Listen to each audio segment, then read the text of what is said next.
सन था 1971। एक नॉर्मल सा साल था, लेकिन स्टैनफोर्ड प्रिजन एक्सपेरिमेंट ने दुनिया को एक ऐसा सच दिखाया जिसे समझना आज भी अनकंफर्टेबल लगता है। एक ऐसा एक्सपेरिमेंट जहां पर कोई भी क्रिमिनल नहीं था, कोई भी रियल जेल नहीं थी, फिर भी लोग टूट गए, इंसान से वो लोग हैवान बन गए। और सबसे डेंजरस बात, ये सारे लोग बिल्कुल नॉर्मल थे, बिल्कुल आप और मेरे जैसे।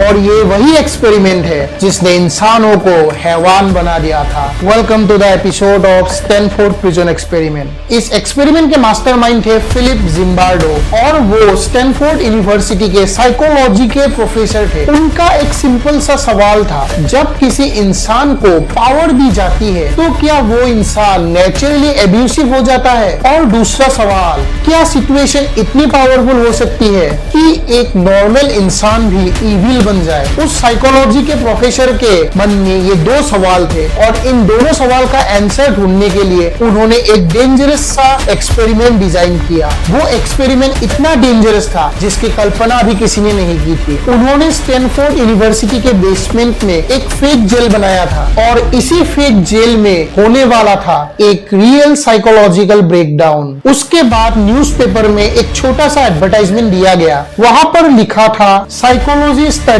Of prison life, $15 per day. उस टाइम का $15 आज के टाइम में $100 से भी ज्यादा वैल्यू रखते थे। उस एडवर्टाइजमेंट को देखकर 75 लोग अप्लाई करते हैं। उनमें से भी केयरफुली सिलेक्ट किया जाता है, और सिर्फ सिलेक्ट होते हैं 24 पार्टिसिपेंट्स। वो सारे लोग जिन्हें सिलेक्ट किया गया था, वो सारे लोग बिल्कुल नॉर्मल लोग थे, बिल्कुल आपके और मेरे जैसे। सभी लोग हेल्दी थे, मेंटली स्टेबल थे, एजुकेटेड थे, और mostly middle class college student थे। वो सारे लोग कोई भी क्रिमिनल बैकग्राउंड से नहीं थे, और मेंटल इलनेस भी नहीं थी। वो सारे लोग मेंटली स्टेबल थे। इन लोगों को रैंडमली डिवाइड किया गया था दो ग्रुप्स में। एक ग्रुप था प्रिजनर्स और दूसरा ग्रुप था गार्ड्स। और बस यही से शुरू होता है ये गेम। इस एक्सपेरिमेंट के लिए स्टैनफोर्ड यूनिवर्सिटी के जॉर्डन हॉल के बेसमेंट में एक प्रिजन क्रिएट किया जाता है, एक नकली जेल। उस जेल में छोटी छोटी सेल्स थी, बहुत ही अंधेरा था और बहुत ही टाइट स्पेस थी। इस फेक जेल में उन प्रिजनर्स को रहने दिया गया था,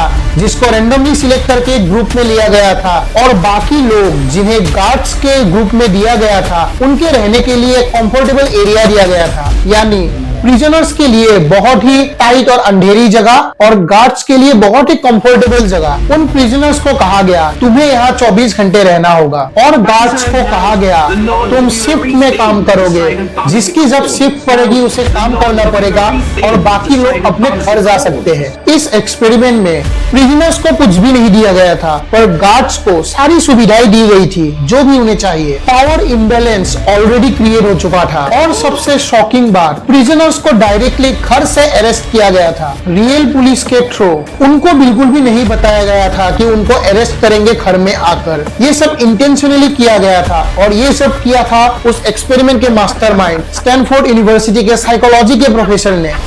उनको अरेस्ट इसलिए किया गया ताकि उन्हें फील हो कि ये रियल जेल है, और ये फेक जेल के बारे में उन्हें कभी भी पता ना चले। उनके आइडेंटिटी छीन लिए गए थे, उनके नाम हटा दिए गए थे, और उन्हें सिर्फ नंबर दिए गए थे। अब वो नॉर्मल इंसान नहीं थे, वो लोग प्रिजनर बन चुके थे जो जेल में थे। और यही नहीं था, उन प्रिजनर्स को अजीब यूनिफॉर्म दिया गया था, अजीब कपड़े, बिना अंडरवेयर के। उनके सिर पर एक टोपी दी गई थी, और उनके पैर पर चेन से बंधा हुआ था। ये सब उन्हें मेंटली ब्रेक करने के लिए था, ताकि वो लोग मेंटली टूट जाए। पर गार्ड्स को अच्छे कपड़े दिए गए थे, प्रॉपर मिलिट्री स्टाइल यूनिफॉर्म और सनग्लासेस। उन गार्ड्स को इसलिए सनग्लासेस दिया गया था ताकि वो प्रिजनर्स के साथ आई कांटेक्ट ना कर सके, और धीरे धीरे गार्ड्स के लिए वो प्रिजनर्स लोग नहीं थे, सिर्फ ऑब्जेक्ट्स थे। उन गार्ड्स को कहा गया था, इन प्रिजनर्स को फिजिकल हार्म बिल्कुल भी मत करना, लेकिन कंट्रोल मेंटेन करना। लेकिन प्रॉब्लम ये थी कि कंट्रोल का मतलब हर गार्ड के लिए अलग था, और यहाँ से शुरू होता है साइकोलॉजिकल हॉरर। इसके बाद कुछ ऐसा हुआ जिसकी कल्पना किसी ने भी नहीं की थी। उसके बाद कुछ गार्ड्स नॉर्मल रहे, पर कुछ गार्ड्स ने अपनी पावर का मिसयूज करना स्टार्ट कर दिया। ऐसे करते करते पहला दिन बीत गया। दूसरा दिन सुबह के 2:30 हो चुके थे। दूसरे दिन में प्रिजनर्स ने विद्रोह करना स्टार्ट किया। उन्होंने ऑर्डर फॉलो करना बंद कर दिया,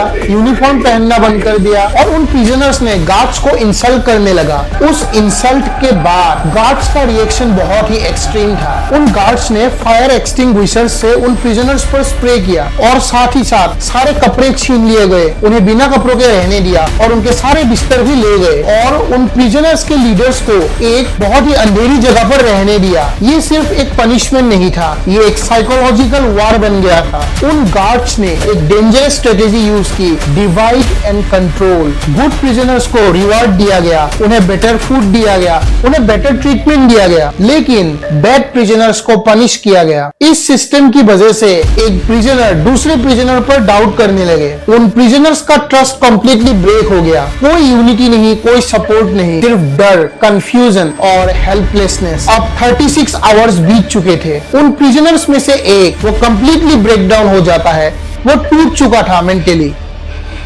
वो चिल्लाता है, मैं और नहीं सह सकता, मुझे बाहर निकालो। उसकी मेंटल कंडीशन इतनी खराब हो चुकी थी कि रिसर्चर्स को भी उसको बाहर निकालना पड़ा। सोचो, एक ऐसा एक्सपेरिमेंट जो 2 हफ्ते तक चलना था, लेकिन 2 दिन में ही लोगों को तोड़ने लगा, मेंटली अनस्टेबल करने लगा था। सबसे डेंजरस स्टेज अब स्टार्ट होता है। धीरे धीरे पार्टिसिपेंट्स अपने रोल्स में इतने घुस गए थे कि उन्हें याद ही नहीं रहा कि ये एक सिर्फ एक्सपेरिमेंट है। वो सारे लोग जो गार्ड्स बने हुए थे वो सच में बिलीव करने लगे कि वो रियल में पावरफुल है, उन्हें सबसे ज्यादा पावर है क्योंकि वो गार्ड्स है। और दूसरी ओर प्रिजनर्स ने भी ये फील करने लगा कि वो लोग बहुत ही वीक है, बहुत ही हेल्पलेस है क्योंकि वो लोग प्रिजनर्स है। वो लोग ये भूल चुके थे कि वो लोग असली प्रिजनर्स नहीं थे, ये सिर्फ एक एक्सपेरिमेंट का पार्ट थे। और सबसे शॉकिंग बात, फिलिप जिम्बार्डो जो इस एक्सपेरिमेंट का मास्टरमाइंड था, वो भी भूल चुका था कि वो असली में कौन है। वो सिर्फ एक साइकोलॉजिकल प्रोफेसर थे, एक रिसर्चर्स थे, पर उसने खुद को फील किया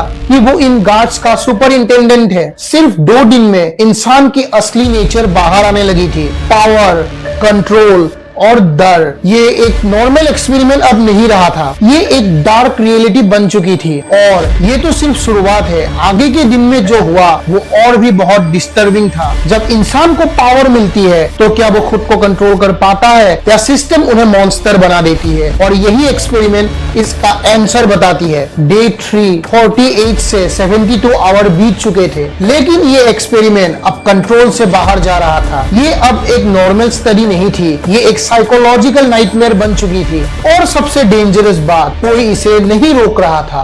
गार्ड्स ने एक डेंजरस पैटर्न डेवलप कर लिया था, डिवाइड, आइसोलेट, कंट्रोल। ये बिल्कुल वैसा ही था। प्रिजनर्स को अलग अलग कैटेगरी में फिर से रखा गया, गुड प्रिजनर्स और ट्रबल मेकर्स। गुड प्रिजनर्स को बहुत ही अच्छा खाना दिया जाता था, उन्हें रहने के लिए बिस्तर भी दिया जाता था और उन्हें थोड़ा रेस्पेक्ट दिया जाता था। लेकिन जो गार्ड्स की बात नहीं मानते थे, उन्हें बाथरूम यूज करने नहीं दिया जाता था, एक छोटे से बकेट में ही उन्हें पेशाब करने दिया जाता था और कभी कभी अपने ही वेस्ट के पास यानी स्टूल के पास रहने दिया जाता था। ये सिर्फ पनिशमेंट नहीं था, ये एक इंसान को, एक हेल्दी स्टेबल इंसान को तोड़ने का सिस्टम था। उन्हें बार बार नंबर से बुलाया जाता था, प्रिजनर 8612, प्रिजनर 819 और बाकी प्रिजनर्स उनके नंबर से बुलाया जाता था, जैसे उनकी कोई अपनी आइडेंटिटी थी ही नहीं। उन्हें पुशअप्स कराए जाते थे, रैंडम पनिशमेंट दिए जाते थे, कोई भी सिस्टम नहीं था। तो गड़बड़ करो या ना करो,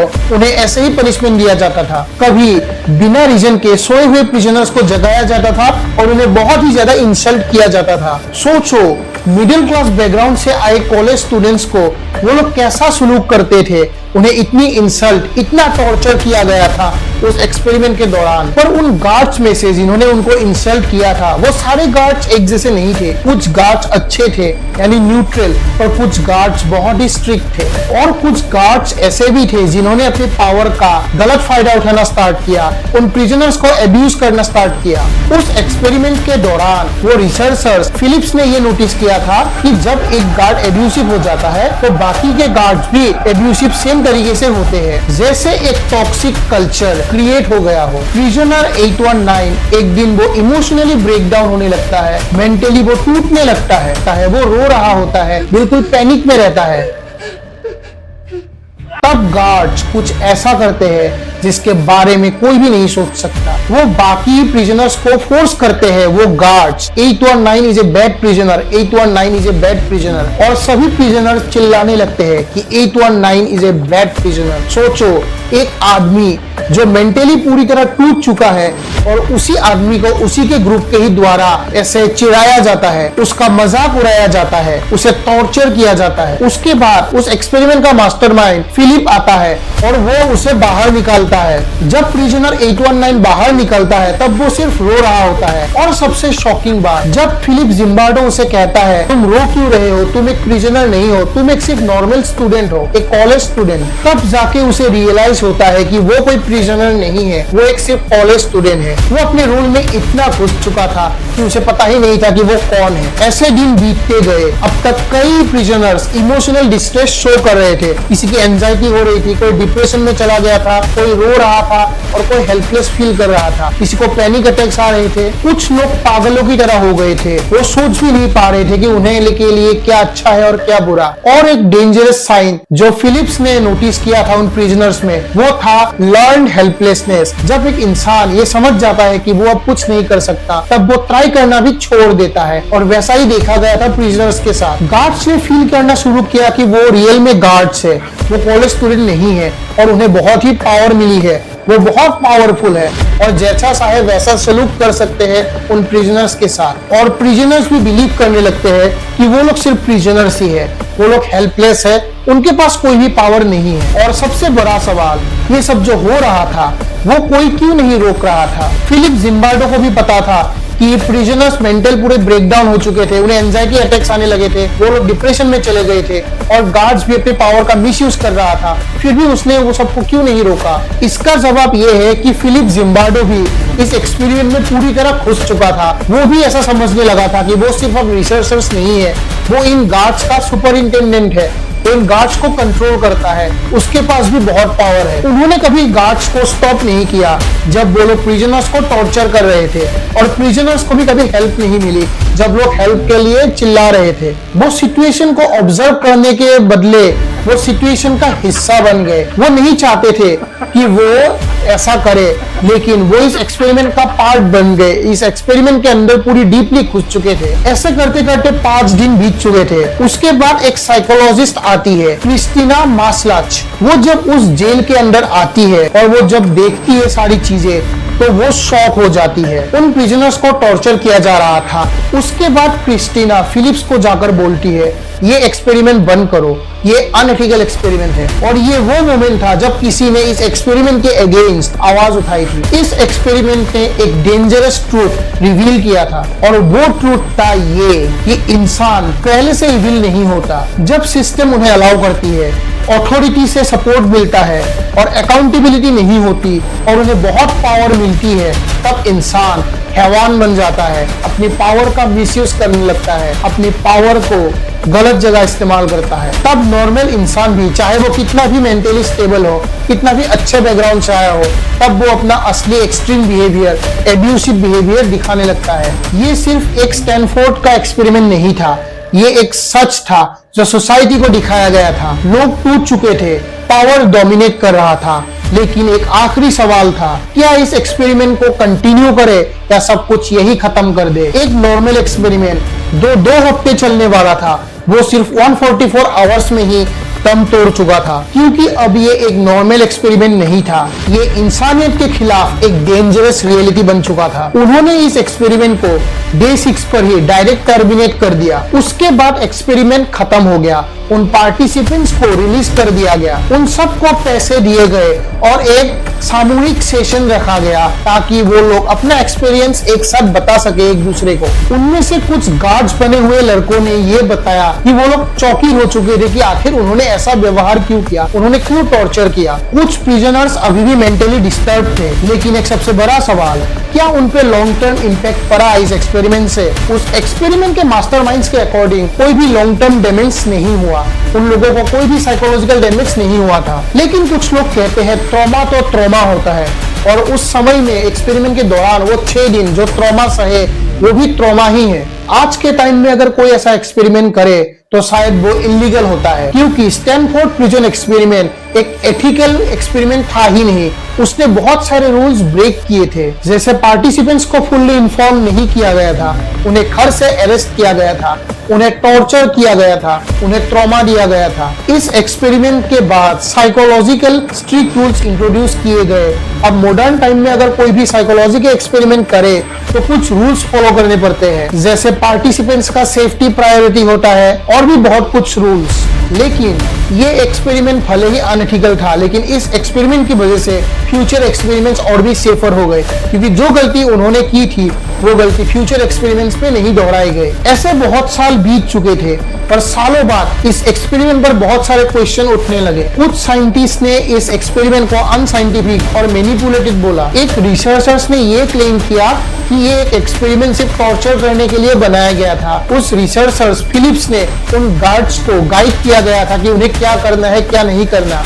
उन गार्ड्स का एग्रेसिव नेचर के पीछे भी उस फिलिप का ही हाथ है, ऐसा भी कहा गया था। कुछ लोग अभी भी ये सोचते हैं क्या ये एक्सपेरिमेंट नेचुरल था, क्या ये एक स्क्रिप्टेड एक्सपेरिमेंट था। सन था 2017। कुछ ओरिजिनल पार्टिसिपेंट्स ने इंटरव्यू दिए थे और उन्होंने ये भी कहा कि हम एक्टिंग कर रहे थे, हमें फील हो रहा था कि एक्सपेरिमेंट में एक्सपेक्टेड बिहेवियर दिखाना है। एक प्रिजनर ने ये भी कहा था कि उसका ब्रेकडाउन, कि वो मेंटली टूट चुका था, ये सब कुछ फेक था, वो सिर्फ बाहर निकलना चाहता था, इसीलिए वो एक्टिंग कर रहा था। ये सब स्टेटमेंट्स सुनकर ये सवाल आता है, क्या स्टैनफोर्ड यूनिवर्सिटी का वो एक्सपेरिमेंट स्क्रिप्टेड था या वो नेचुरल था? आखिर क्या था इसका सच? उन्होंने ये कहा था कि जब एक इंसान को बहुत पावर दी जाती है, जब अथॉरिटी से सपोर्ट मिलती है, तब वो इंसान नॉर्मल इंसान नहीं रहता, वो अपनी पावर का मिसयूज करता है। अब आखिरी सवाल, आखिर में वो मॉन्स्टर्स, वो हैवान है कौन? वो सारे गार्ड या प्रिजनर्स? कुछ लोग नेचुरली